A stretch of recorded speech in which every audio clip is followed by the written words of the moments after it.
When news breaks that counter-terror police have carried out a raid somewhere in the United Kingdom, the public usually only sees a few brief images.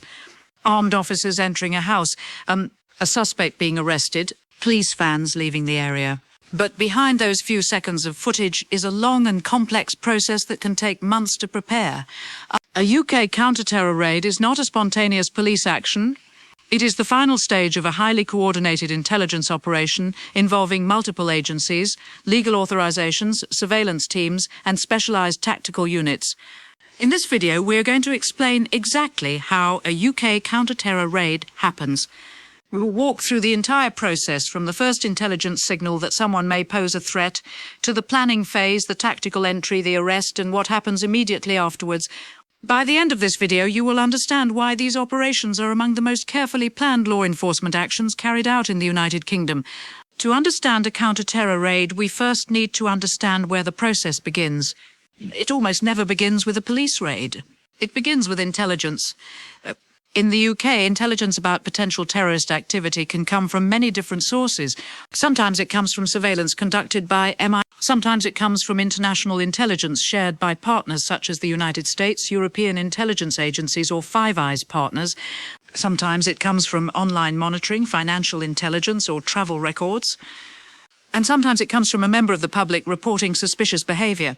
Once a potential threat is identified, the case is normally handled by MI5 together with counter-terrorism policing. MI5 is responsible for intelligence gathering and threat assessment. Counter-terrorism policing, which operates through regional units across the UK, is responsible for the law enforcement side of the investigation. Together, they begin to build a picture of the individual or group involved. At this stage, investigators are not preparing to make arrests. They are trying to understand the threat. They want to answer several critical questions. Is the suspect capable of carrying out an attack? Do they have access to weapons or explosives? Are they acting alone or as part of a network? And most importantly, how urgent is the threat? To answer these questions, investigators often conduct surveillance operations that can last weeks or even months. Specialist surveillance teams may follow suspects in public spaces. Vehicles may be tracked. Communications may be monitored if legal warrants are obtained. Investigators may analyze financial transactions, online activity, travel history, and contacts. The goal is to understand both the intent and the capability of the suspect. Because under UK law, intelligence alone is not enough to make an arrest. Police must have evidence of a criminal offence. So the investigation slowly transitions from intelligence gathering to evidence collection. If investigators begin to believe that a suspect is preparing for an attack, the situation becomes far more urgent. At that point, the investigation may shift into what is called an operational phase. This is when planning for a raid begins. Planning a counter-terror raid is a highly structured process. It involves operational commanders, intelligence analysts, surveillance officers, legal advisors, and tactical teams. Every detail is analyzed. Investigators will map the exact location where the suspect lives or operates.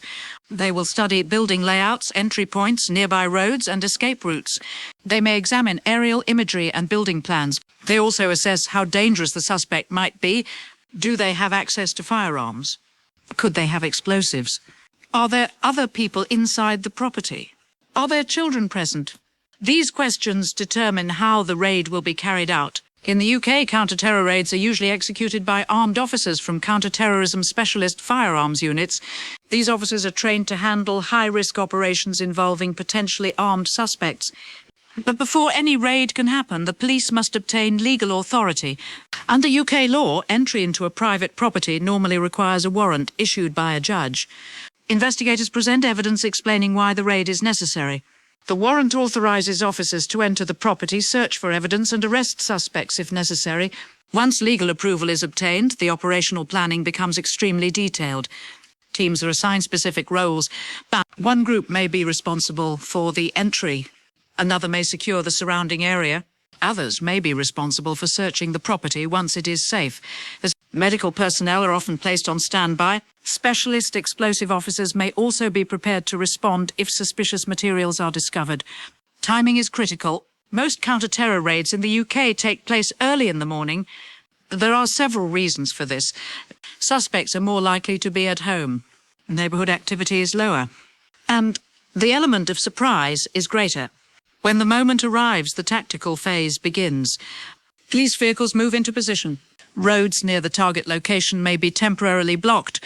Armed officers approach the property quickly and quietly. In many cases, officers will announce themselves and demand entry, but if they believe there is a risk of destruction of evidence or immediate danger, they may force entry. Specialist breaching tools can open doors within seconds. The goal is to gain control of the property as quickly as possible. Speed is essential. The faster officers secure the location, the lower the risk to both the public and the officers themselves. Once inside, officers will immediately identify and control everyone present. Suspects are detained and searched. If officers believe someone may be armed, they will use strict safety procedures to prevent any risk of violence. In many cases, suspects are arrested under the Terrorism Act. This allows police to detain individuals suspected of involvement in terrorism while investigators continue to gather evidence. Once the suspects are secured, a second phase of the operation begins. The search. Counter-terror investigations rely heavily on forensic evidence. Inside the property, investigators may search for digital devices, documents, weapons, chemicals, or materials that could be used to build explosive devices. Specialist forensic teams may collect fingerprints, DNA samples, and trace evidence. Digital forensics experts may seize computers, phones, and storage devices for later analysis. In modern investigations, digital evidence is often one of the most important sources of information. Encrypted messaging apps, online forums, and communication records can reveal networks, plans, and contacts. While the search is happening, officers may also be questioning suspects. Under UK law, suspects arrested under terrorism legislation can be detained for extended periods while investigators gather evidence. However, all questioning must follow strict legal procedures. Suspects have the right to legal representation. Interviews are recorded, and investigators must follow rules governing how evidence is obtained. Meanwhile, intelligence agencies continue analysing everything they discover. Sometimes a raid reveals a much larger network. Other times it confirms that a suspect was acting alone. In certain cases, additional raids may be carried out at other locations linked to the investigation. For example, investigators may search another property, a storage unit, or the home of an associate. Counter-terror operations are rarely isolated events. They are usually part of a much broader investigation. After the raid, investigators begin the long process of analysing the evidence collected. Digital devices are examined. Financial records are reviewed. Witness statements may be collected. If prosecutors believe there is sufficient evidence, suspects may be formally charged with terrorism offences. These can include preparing acts of terrorism, possessing materials useful for terrorism, or supporting a banned organisation. If the evidence does not meet the threshold for charges, suspects may be released. But even then, the investigation may continue. The UK counter-terror system is designed to intervene early. The goal is to prevent attacks before they happen, not simply respond after the fact. This is why counter-terror raids sometimes occur before any attack has taken place. They are part of a preventative strategy. Every raid is the visible end of a much larger intelligence process.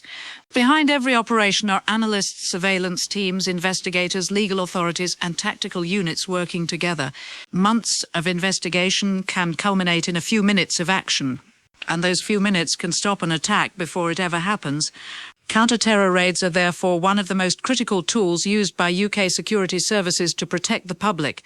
They demonstrate how intelligence, law enforcement, and legal oversight combine to prevent terrorism while operating within the rule of law.